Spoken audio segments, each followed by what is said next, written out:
You're listening to the Cyberwire Network, powered by N2K. Hello, my name is Liz and I'm one of the producers here at the Cyberwire. This week, we're going to have a special Encore episode of Hacking Humans.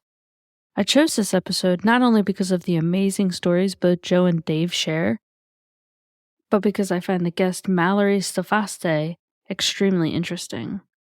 Mallory was able to share stories she covered on Matter for Mallory, a regular segment she does at Baltimore's WMAR-2 news station.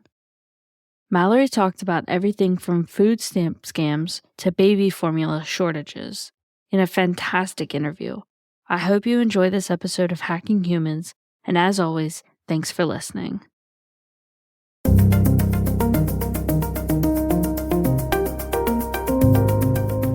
Find the local community group in your area so that you can do these exchanges in person. If you don't feel safe, do it at a police station. Then you can actually see the formula, get it, inspect the expiration date, see if it's been opened, and then you can do the exchange there.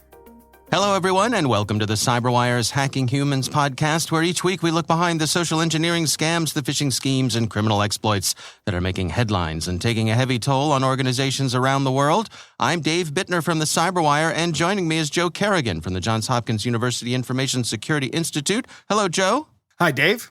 Got some good stories to share this week. And later in the show, we are joined by Mallory Stefaste. She is a reporter at Baltimore's WMAR-2 News, and she's going to be sharing some of the recent scams that she's been covering.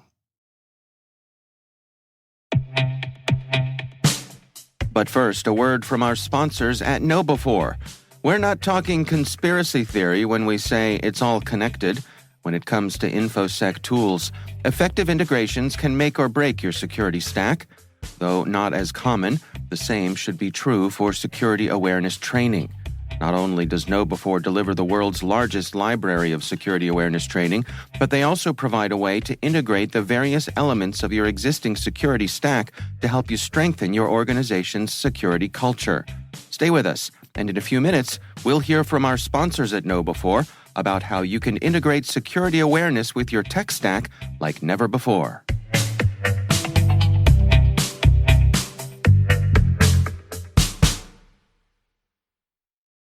All right, Joe, before we get to our stories this week, we got a little bit of follow-up here. You want to take us through what we got?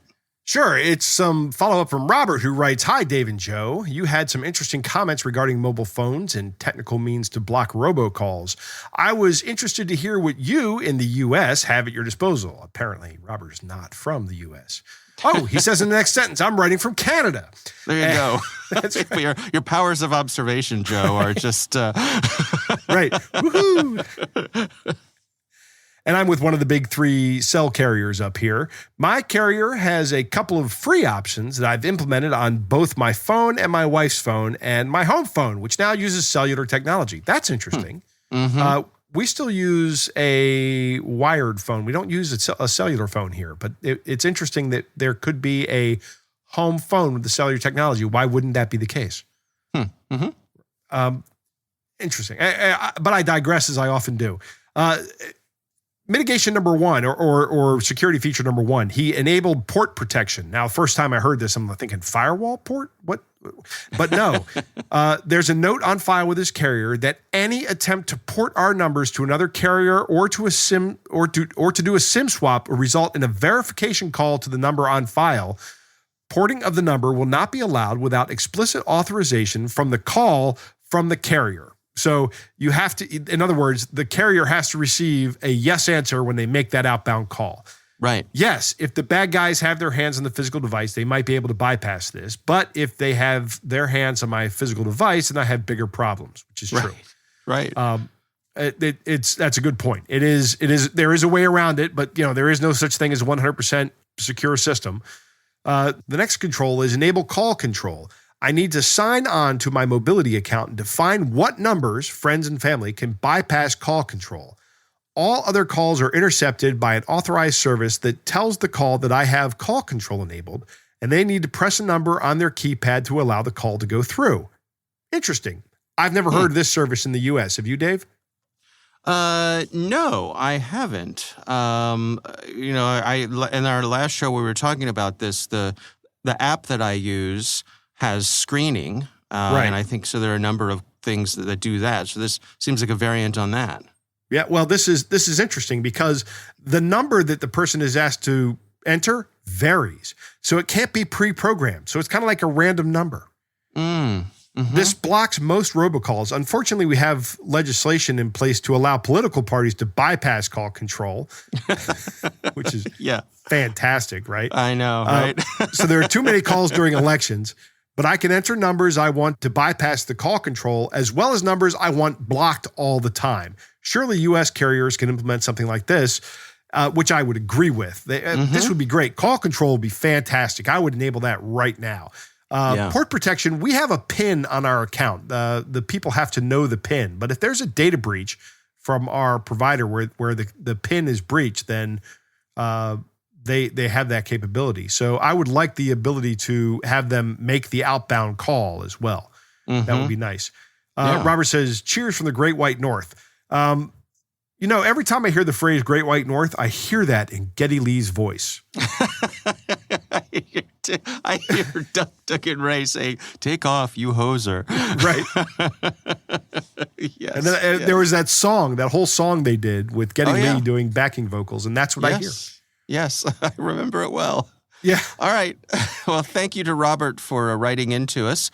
And, of course, we would love to hear from you. If you have something you'd like us to address on the show, you can email us. It's hackinghumans@thecyberwire.com.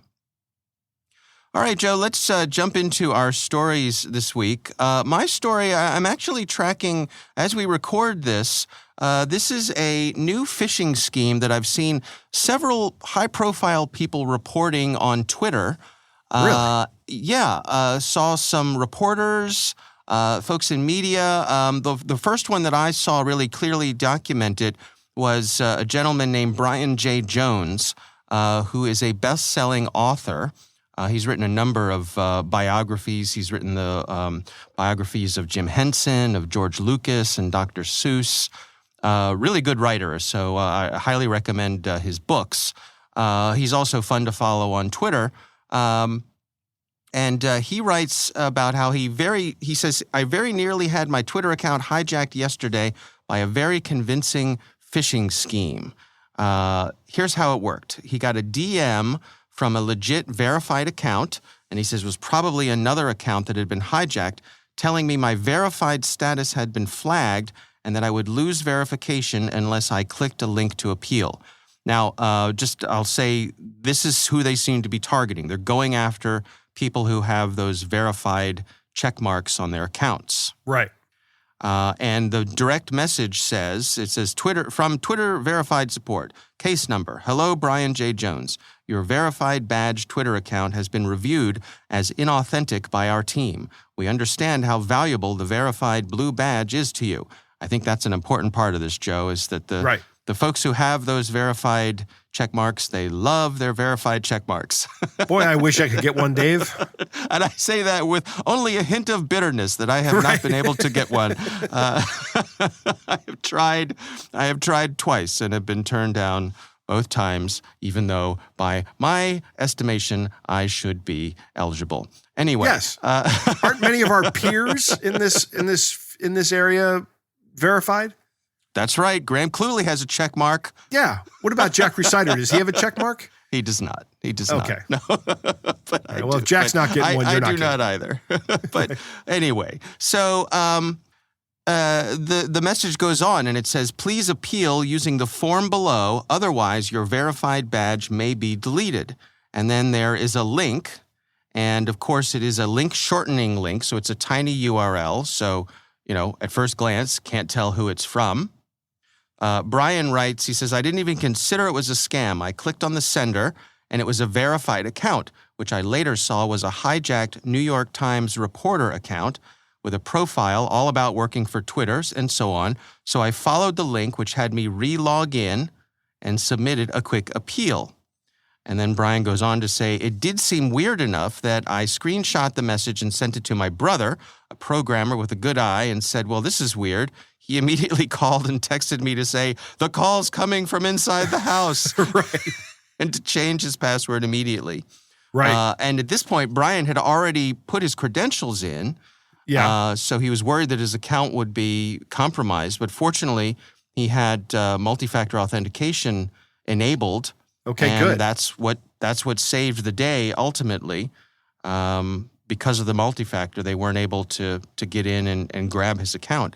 So here's an example here. This is an exact example of the use case of the threat model, rather, that we are advising against when we say use multi-factor authentication, because Brian went to this website, this fake website, entered his username and password, and then was able to enter this fake complaint or this fake appeal in this fake form.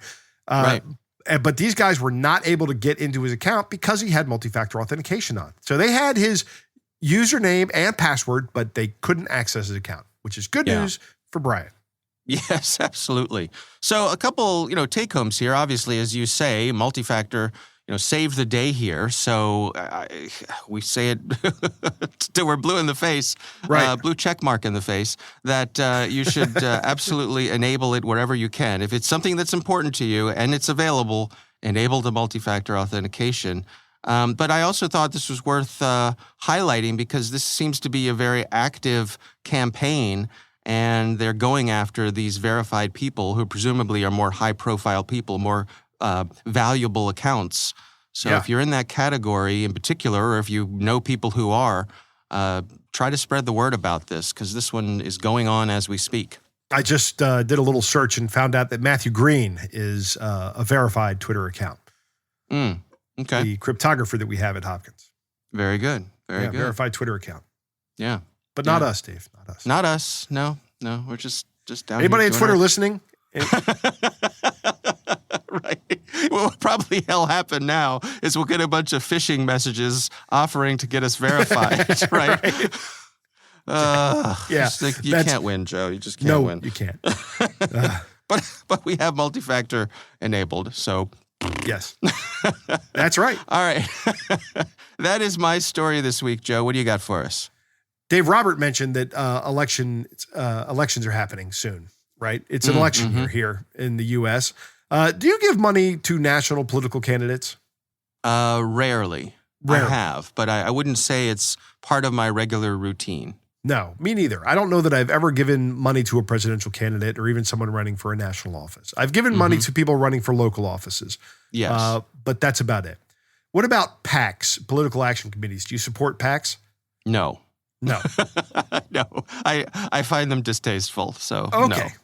Well, let me give you a little bit of good news. There's a California man by the name of Robert Rees Jr. Who has just pleaded guilty to fraud, wire fraud specifically, because he was operating two political action committees. One was called the Liberty Action Group, PAC, and the other was called the Progressive Priorities PAC, right? These seem like they're very different-minded PACs, right? Yeah. On the face of them. They solicited contributions from the public via robocalls in television and radio and internet advertising. This guy was flooding the market with advertising and then robocalling.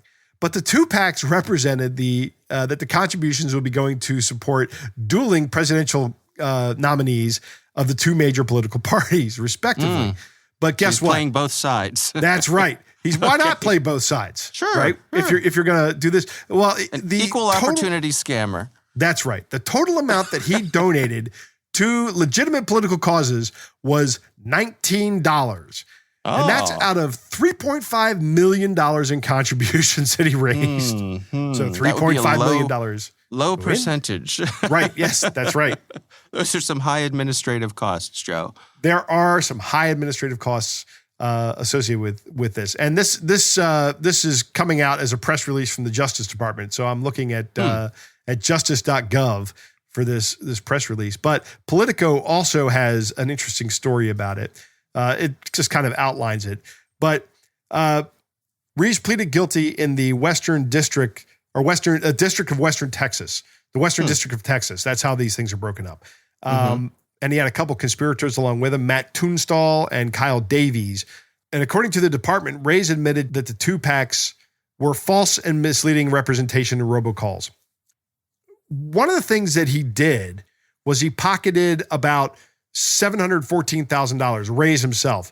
And then in another event, what he did was he had a company that was doing the robocalls. He sent them too much money for one of their bills. And then asked them, in order to give it back, in order to refund the extra money, put it in these other accounts. They're actually owned by my shell corporations, right? Oh. So he was sending this money out to be essentially laundered back to him. So it looks like from his PAC, I spent this money on robocalls, and then the robocall company just sends the money back to him in other hopefully untraceable amounts. But of course, the Department of Justice found these amounts because one of the things what you they have do. Right, exactly. When I talk to people who are looking for careers in law enforcement, they say they want to work for the FBI. I say you need to get one of 2 degrees. If you want to work for the FBI tomorrow, you need to get a computer science degree or you need to get an accounting degree. If you get one of those 2 degrees, the FBI will hire you tomorrow so long as you pass the background investigation. No questions asked. They'll be like, okay, well, there are a lot of questions they ask. Okay. Maybe you move to the front of the line. Right. Yeah, you move to the front of the line. Exactly. That's a better way to put it. There you go. They have a lot of questions. Yeah. And you might have to fill out an SF-86. I don't know. It's not Department of Defense. I know that with Department of Defense, you have to fill out an SF-86 where they also ask a lot of questions. But in Department of Justice and the Federal Bureau of Investigation, I actually called the field office one day and said, I've heard this. I talked to a recruiter there and I said, I've heard this. Is this true? Because I want to be giving a talk. And she said, oh, absolutely. We are looking for people with computer science and accounting degrees. So don't waste your time majoring in criminal justice. Major in accounting or computer science, because that's what the FBI wants, is they need forensic accountants. So that's an aside. Federal authorities have yet to schedule a sentencing date, but he could spend up to 20 years in prison, this guy, which is an improvement from the 125 years he could have faced if he went to trial. Now, wow. It occurs to me, Dave, here's the thing. These guys probably could have run these PACs legally and still made a ton of money, right? If they gave more than $19 to these legitimate campaigns, right? To these campaigns. If they didn't do things like try to launder money through their providers, would they have committed a crime if they'd taken exorbitant salaries? Is that illegal? I mean, you have to report it. I mean, you could just report it. Hey, here's our balance. We spend most of our money on fundraising and then most of our money on administration, and we give a small amount to the candidates. I mean, there are charities that do this all the time. There are some charities out there with like a 75% expense ratio where 25 cents out of every dollar you give actually goes to those who need it. And the other 75 cents goes to promoting the charity and paying the people that work at the charity. You can investigate these things, but there's nothing illegal about that. Right. As long as you're not fraudulent. So these guys could have been doing this and playing both sides of the field and getting away with tons of money if they just weren't greedy about it. I was going to say, Joe, greed. Right. Greed. That's right. So, Dave, I, like you, do not give money to PACs either. I have no reason to trust them. I'm so distrustful of people because I guess I'm just old and jaded now, Dave. I don't know. Right. The weight of the world has crushed your spirit. It has. Joe. It has crushed my soul. Well, that's all right, Joe. Later on, I'll give you a big hug, and it'll feel much better. Okay. Thanks, Dave. Yeah. Well, a couple things here. First of all, I'm happy that justice is going after these folks and that there is active investigation, scrutiny, and oversight of these sorts of things. I think this is in my mind, if you'd asked me about some of these political action committees, I probably would have, at first glance, thought it was the Wild West out there, that because we hear so much about all of this dark money and companies are people, and there's just so many ways for people to have their money weave its way through these systems. And in many ways, it's legitimate and part of our First Amendment values and all that kind of stuff. But it's just an avenue for bad stuff like this. And so I'm happy and I guess a little surprised to hear the degree to which justice is going after them. So I'm happy to recalibrate my expectations based on that. Did I ever tell you the Joe Kerrigan idea for campaign finance reform? No. It's a very simple law. It just says that if you cannot physically vote for somebody, then you may not contribute to their campaign. That's the law. That way you still get the First Amendment protection, right? Because your First Amendment right to support your candidate is a guaranteed First Amendment right. But that I don't think that gives you the right to support somebody else, a candidate you don't have any skin in the game with, right? Mm-hmm. I don't think it gives you the right to meddle in campaigns outside of the jurisdiction in which you live. Now that gives you the right to send money to your people running for your Congress, your House of Representatives seat, any Senate seat, because Senate seats are across statewide, and then whatever president you want to vote for, right? Right. Those kind of things. But if you have a PAC, then that PAC has to demonstrate that the money it's giving to that candidate has come from people that can legally vote for that person. Mm-hmm. Mm-hmm. I think that's a reasonable requirement. Okay. I don't think that's but you know what? Like term limits, Dave, that will never get voted in. I was going to say, I'm going to count on our listeners to write in and tell you why you're wrong. Right. It'll never happen. I mean, it would be nice, but these guys are never going to vote themselves less money. That would be stupid. Absolutely. Yeah. But that's well. Now I'll get off my soapbox. Okay, fair enough. All right, well, we will have links to all of our stories here in the show notes. Joe, it is time to move on to our catch of the day.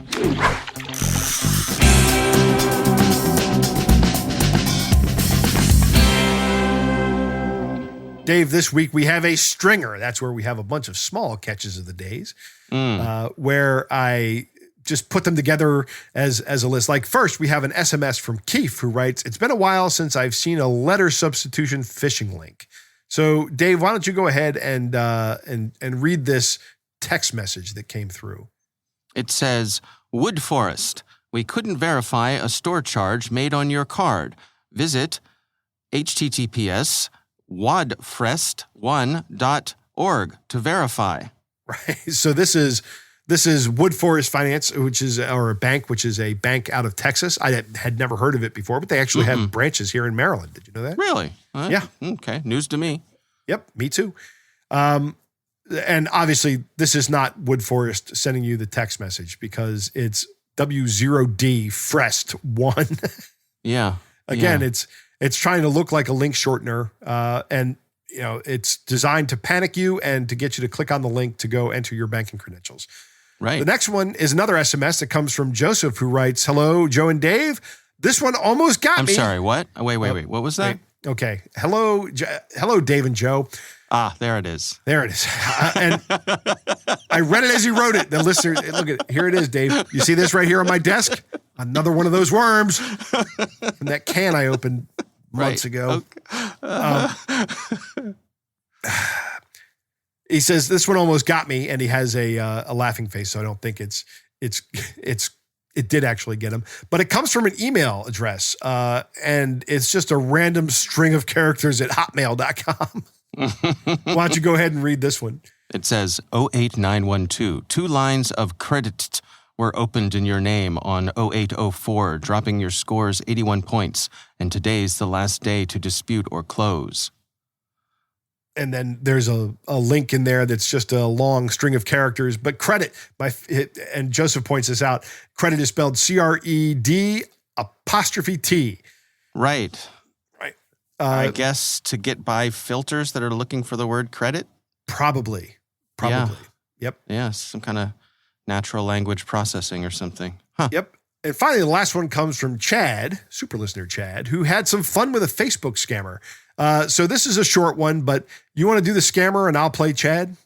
Sure. It starts out and it says, "Congratulations! You are chosen as the winner today. Grab your prize now by confirming the list on the official site in my top post before I declare your prize has expired. Quickly, get your present now. Reply ready if you are ready." Yeah, no thanks. This looks like some kind of scam. Better luck with your next victim. "This is real. There is no fraud here." Sure it is, I'm sure. So how come the link on your Facebook doesn't go to your company website? Try to tell the screenshot what you mean. Pretty sure your translation software just glitched. What? What does a screenshot want from me? Capture the registration screen. What if it's running too fast to catch? So here's the thing. One of my favorite things, and you ever pick up a dictionary and just read it? Sure, Joe. Back when I was a kid in fourth grade, I still remember this guy, Rob Zahariashevitz. He said he had just picked up a dictionary and was just thumbing through it. And he goes, "Wow, look at the word run." And we all run over to the dictionary and look at it. And the word run has this like 3 pages of definitions or 3 columns of definitions in it. It's a really long set of definitions. If you ever get the inkling to do it, just go to a standard full dictionary and look it up. It's amazing how much we use that word in the English language. So you can really jam up somebody's translation software just by using that word somewhere back, which I think is what Chad wound up doing here. I don't know if he did that consciously, but I'll bet that was the effect. All right. Well, those are our catches of the day. Again, we would love to hear from you. If you have something you'd like us to consider for the show, you can email us at hackinghumans@thecyberwire.com.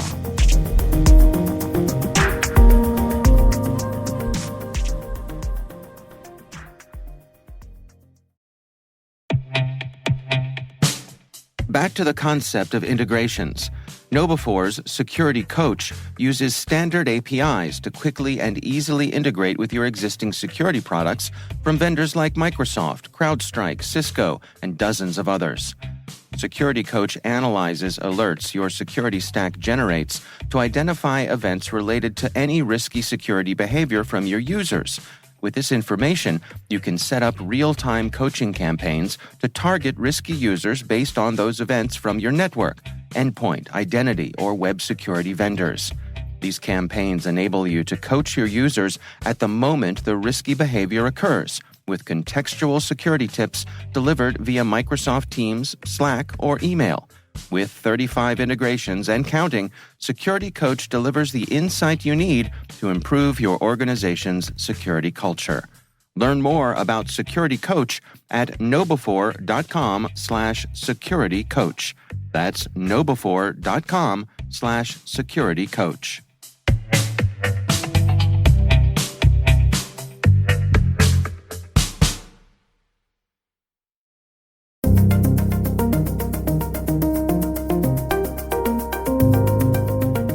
All right, Joe, we got a special treat this week. You took the interviewing duties this week. And I did indeed. You spoke with Mallory Sofaste. She is a reporter at Baltimore's WMAR2 News. And she has a regular segment that she shares with her audience. It's called Matter for Mallory. And it's really I guess it would be fair to say it's a consumer advocacy spot, that sort of thing. It's like so-and-so on your side, Right, sure. It's it's one of those kind of things, but it's consumer advocate. A lot of times when you're a consumer and you're getting absolutely just ignored by a company, the best thing to do is call media attention to it, because that immediately gets the issue resolved. And it's a shame that you have to do that. But it's a I would almost qualify it as a public service that broadcasters offer. And it's a wonderful public service. And I love seeing these people shape up and go, "Oh, we're very sorry about this." All right. Well, here's Joe's conversation with Mallory Sofaste. Yeah, for the last several months, we've been focusing a lot on food stamps and temporary cash assistance that's being stolen from customers who benefit from these programs. And what's been happening is the benefits are deposited onto their cards around midnight on the third of the month or so. And by the morning, these victims report that the money was taken. It was withdrawn from an ATM either locally or across the country.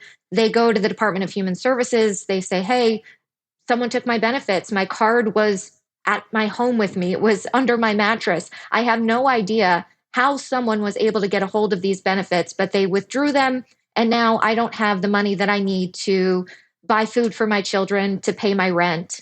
And the Department of Human Services basically says, we can't replace that money for you, or we know that they can actually. DC and California are doing it. But here in Maryland, they say that they don't have funds appropriated to replace these benefits. So these families just have to get by until the next month and then hope it doesn't happen again. And as far as how this is happening, the department believes that thieves are skimming, then cloning these cards. They're kind of like debit cards. They require a PIN number. So it would probably be on a terminal that would require a PIN, such as at a grocery store or an ATM, maybe even at the gas station. And that's how they're obtaining these benefits. But it's also happening on a much larger scale. So just to give you an idea, last year in Maryland, food stamps and temporary cash assistance stolen, it was around $92,000. For the first 6 months of 2022, it's been over $286,000. That's more than triple in just the first 6 months. So this is obviously happening on a much larger scale now. We know it's a nationwide issue, but the vendor who is supplying these cards in Maryland, it's a vendor Conduit. The state is paying them $30 million. They haven't yet added any additional security features such as card locking or, the ability to call and report this fraud or any suspicious activity and before it happens. So we haven't seen that happen. Is there a chip on the card? There's not a chip on these cards, and These that's cards kind of are what we chipless. saw. Yes, that's what we saw with unemployment benefits, where a lot of fraud was happening with those. And we noticed these were Bank of America issued debit cards that did not have chip card technology compared to if you were a regular bank customer, you would be issued a card with a chip. So is there a reason that Conduit isn't issuing chips? Have you talked to them? Yes, we've tried talking to Conduit. We've asked to interview them, and they basically keep directing us to the Department of Human Services. They say to direct our questions to them, which we have. And part of our line of questioning has, how do you plan to make these cards more secure? How can you guarantee to these victims that their money isn't going to get stolen again and that you don't even plan to replace it? They've just been vague in their responses and saying that they are working on ideas and they're, moving forward with some features, but they haven't specifically said what or when. So if someone is victimized, are they entitled at least to get a new card so the victimization cannot be repeated? Yes, they are automatically issued a new card. These people are encouraged to create a different PIN, obviously. But we've actually seen this happen to one woman who was issued a brand new card. It happened to her twice, 2 months in a row. She has no idea how. She hasn't shared this card with anyone or her PIN number. And yet, in 2 months, she's lost $2,200. And again, this is money she desperately needs to care for herself and her kids. So you're in contact with this woman that's been victimized twice. Have you asked her if she goes to the same stores? Yeah, so I've asked her, where exactly do you use this card? She says a limited number of places. It might be one grocery store or one ATM, but it's never just one place in particular. She's gone to different ATMs, different grocery stores. So the fact that this would happen twice is unique. She has her own suspicions that maybe it's someone within the department, which is, a huge allegation. We haven't been able to prove that or substantiate that in any way. For all we know, again, this is still the product of skimming and cloning, but it is suspicious exactly how many people this has impacted in such a short amount of time. Do you have any idea of the scope of the number of victims? So we know that in the first 6 months, it's been about almost 400 reports of stolen benefits, whether that's temporary cash assistance or food stamps. It's mostly temporary cash assistance. And again, compared to 2021, it was 137 reports. So it's gone up dramatically. We ask the Department of Human Services and the governor's office why more isn't being done to help these victims, considering this money is being taken, no fault of their own, that they're not involved in this fraud. At least, they've filed police reports. They go through all the proper channels. And like I said, in California and DC, they are replacing those benefits. So why aren't they doing that here in Maryland? The response I keep getting is that these are federal funds that supply these programs. So we can't replace them with federal funds. However, they can replace it with state and local money. And there is in Maryland right now a $3.6 billion surplus. So why can't they use some of that money to help these victims? We reached out to the governor's office recently, and they said that they are familiar with our reporting on this issue. They keep discussing it with the department and the federal administration, and that they will keep us posted on any developments. We've spoken to state senators who are very concerned about this issue. They've discussed maybe putting forth some legislation when they're back in session, but they are not right now. And then also we've been in touch with Congressman Ruppersberger's office, who is working on drafting federal legislation aimed at addressing this issue. However, that can take time as well. It can. And for those of our listeners who are not from Maryland, the Maryland General Assembly is only in session from like January through middle of April. And that's it. So for the rest of the year, they're not even in Annapolis. They're out doing whatever else they do. Does anybody have any plans for a solution to this? Have you heard any ideas from the departments that provide these benefits or from the governor's office about what next? What are we going to do? What's a plan? Unfortunately, no, we haven't heard what the plan is. Like I mentioned, the Department of Human Services said that they are in discussions with Conduent as far as implementing new security features for these cards. However, as many people in Maryland are aware, we have an outgoing administration with the governor. So there's likely to be turnover with the head of the Department of Human Services. So maybe in November, we will see major changes, or when the General Assembly is back in session. But so far, we haven't seen much action on this issue. Most unfortunate, I would say. What is going on in the baby formula realm? There's a real shortage on baby formula right now. We have the Biden administration running programs basically flying in baby formula. I imagine that because there's a shortage, there's a lot of opportunities for scams around this product. Sadly, yes. This is despicable that scammers would be going after moms trying to feed their infants, but scammers have infiltrated these formula finding groups, and they are going after these moms to try to take what money they can. And another unfortunate aspect of this is a lot of women use WIC, women, infant, children benefits, to buy formula. But when you're buying that from other moms, you can't. So you're using money out of your own pockets, your savings, to try to buy formula, sometimes above market value, in order to get the exact brand that you need to feed your child. These groups are on Facebook. That's where moms are going. They're posting, these groups have had to implement rules because the scams have gotten so out of control. So these are just supposed to be formula finding groups. When you see this kind of formula at a store, you post it and you say the location. Or if you're local, you can maybe agree to meet up. It's not supposed to be a reselling site, but for some of these moms, when they are desperate and they can't find it anywhere close by, that's when they will get in contact with someone who might be in a different state. And that's what happened to Jessica Castle. She's a mom up in Cecil County. She has a premature baby, and her baby needed a certain kind of formula. She went to 8 different stores around her, couldn't find it anywhere, found a mom on Facebook through one of these formula finding groups who said she had what she needed, and she would give it to her at a reasonable cost. So she reached out to her, and she knew that scammers were infiltrating these groups. So she said, listen, can you send me the shipping and tracking information first, and then I'll send you payment. And the mom came back and said, listen, I'm at the grocery store. I need to buy diapers for my baby. I really need that money now. Being a mom herself, she didn't want her child to go without diapers. So she sent half of the money. Formula is pretty expensive. I think she wanted like 3 cans for $50. So she sent half the money. Then the woman came back and said, it's an additional $25 for shipping. So she sent that.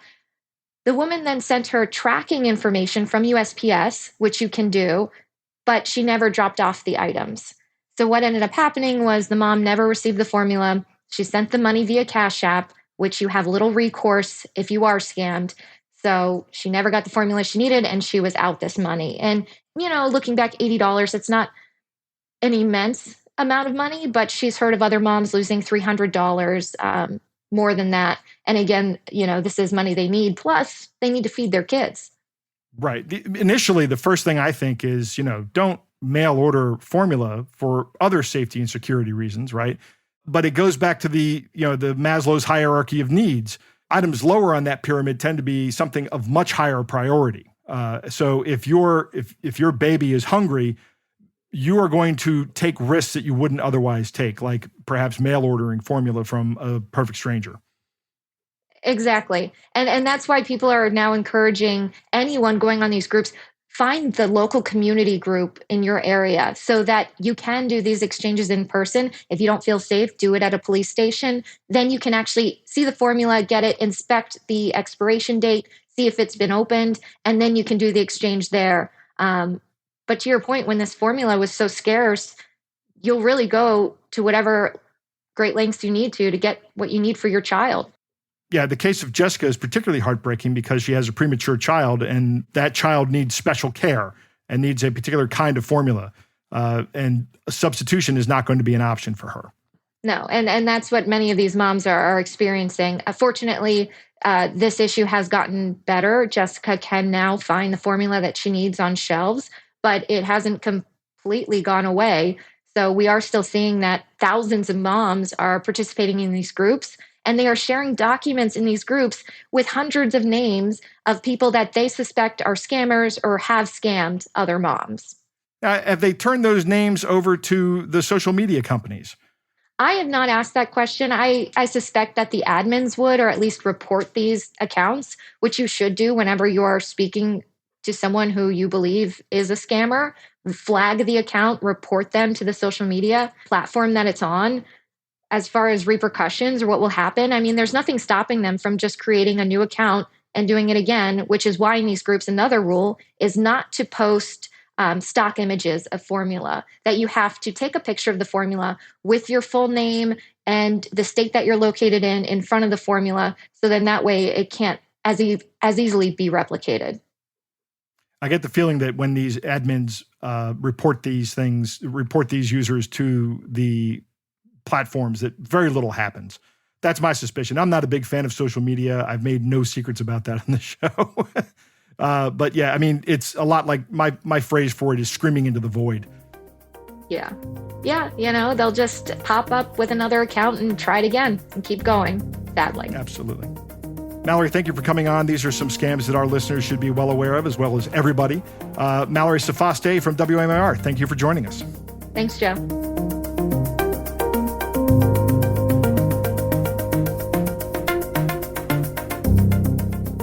All right, Joe. Interesting stuff here. Yeah. A couple things caught my ear. First of all, my heart goes out to all the people who are having their benefits stolen from them. Yeah. This whole thing with the ATM cards compromised and their accounts drained. I was surprised to learn, and I am angered that these cards have no chips. Yeah, me too. Right. How many years have we had chips on all the cards that we have now? It's been years. At least 4 years, at least. Yeah. But why not the benefit cards? Right. So my thought is, being poor shouldn't mean that you lack security protections. Right. Requiring or taking advantage of public assistance shouldn't mean that you're comparatively a sitting duck compared to folks who have just regular debit cards. I mean, there's nothing exotic about a debit card with a chip in it anymore. How much could these companies possibly be saving? And I'm sure it's a little bit, and that's why they're doing it, So, right. But I'm hot under the collar about it, Joe. It just shouldn't be this way. I am too, and I'd like to see some follow-up on this. And actually, Mallory and I talked about that towards the end of the interview, I think, where we talked about following up on this to see what the end result is with this. And if the state of Maryland, because these were Maryland residents who were getting benefits from Maryland, if the state of Maryland is going to actually make these people whole, it's going to cost them more money to do that than it would have cost them just to put chips in the card. right? Right. It would probably cost them more money to secure the benefits of these people for 1 week than it would. That would probably cost many times more than just putting the chips in the card, because those are done en masse. That is a mass production process. It is not something that's individually done. It's already a solved problem. Why don't they have it? If you'd asked me, I wouldn't have thought you could get a card without a chip. But I guess you can. You absolutely. Well, you know how you do it, Dave? You be poor. That's how you do it. And then you apply for a benefit, a state provided benefit, and the state goes, oh, here's your completely unprotected PIN chipless card. Thank you. No, it's sad and it's frustrating, and like I say, my heart goes out to the people who've fallen victim to this. It's the people who can least afford to to have. Yeah, it's the most vulnerable population, and it's a waste of valuable tax dollars as well. These tax dollars are going to some scammer, and and these people probably didn't do anything wrong. They probably went to some store that had a skimmer on on top of the payment system, and they probably did nothing malicious here. I can absolutely see how this is something where they're just probably going through their daily process of buying food one time and got their benefit card skimmed, and now those guys are up at midnight as soon as those benefits are deposited into their accounts, and they're transferring the money out. Yeah. I wonder also, are there other technological solutions to this, or at least ways to slow it down? Could there be something where if someone goes in and tries to drain the account, tries to get everything out of it all at once, does that throw up a flag or put up a roadblock or some kind of extra layer of verification, something like that, to just keep these folks from being victimized this way? Yeah, I mean, I don't know. That might be good, but if you've got somebody who is relying on cash assistance to pay rent, that might be exactly what they do. Yeah. That may be counter to the actual use case for the benefit. Right. So it's the other a thing tough that problem. it absolutely is. The other thing that you all discussed were these baby formula scams on Facebook groups. Yeah. Hopefully my sense is that the baby formula situation is easing up some, and that it's not as dire as it was.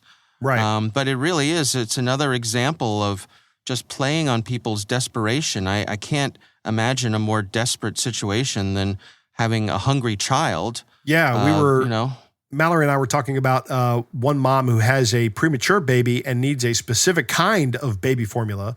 And I can't think of a worse situation to be in. That is one I should say, I can't think of a worse situation than needing a specific kind of formula and not having it available. And then making yourself, that alone, the fact that situation exists opens you up to these kind of attacks. Terrible. Yeah. The other thing that I wanted to highlight here was just, I think this really points out the importance of local news. Mallory works at Baltimore's WMAR2, local affiliate. They've been in the community, probably close to 100 years now. Yeah, but, long time. Yeah, and the media has undergone a lot of changes. So local newspapers have been devastated, and the local affiliates don't have the funds that they used to have. They don't have the influence, the viewership, all that kind of stuff, and that makes it harder for local news organizations to do the work they do. And I would just put this out there as members of your community, please support these folks. Your local community needs local news. You need people keeping an eye on this. You need there's a reason why our media has the powers that they have, via our Constitution. We need people keeping an eye on all levels of government and all levels of community, just to make sure that we know what's going on. And Mallory's one of those folks who are out there doing that every day. And my take is they really deserve our support. I agree. I like the I'm going to say this word, but I don't mean it in a negative way. I like the adversarial nature of a lot of the reporting. Like here, I mean, it's adversarial in that it's Mallory is working against this is something that needs to be brought to light. This needs to be reported on. And I'm sure there are people in the state government that would just be happy if this was just, please don't bother me with this. You know, I've got millions of other things I'm working on, but no, this is an important issue. Yeah. And that's how change happens. Right. Exactly.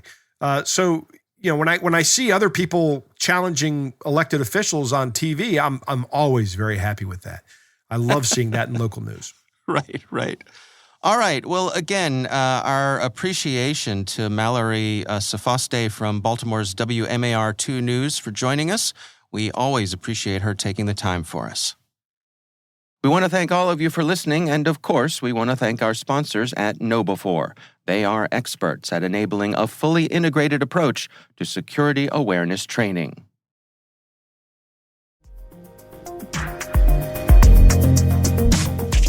That is our show. We want to thank all of you for listening. We want to thank the Johns Hopkins University Information Security Institute for their participation. You can learn more at isi.jhu.edu. The Hacking Humans podcast is proudly produced in Maryland at the startup studios of Data Tribe, where they're co-building the next generation of cybersecurity teams and technologies. Our senior producer is Jennifer Iben. Our executive editor is Peter Kilpie. I'm Dave Bittner. And I'm Joe Kerrigan. Thanks for listening.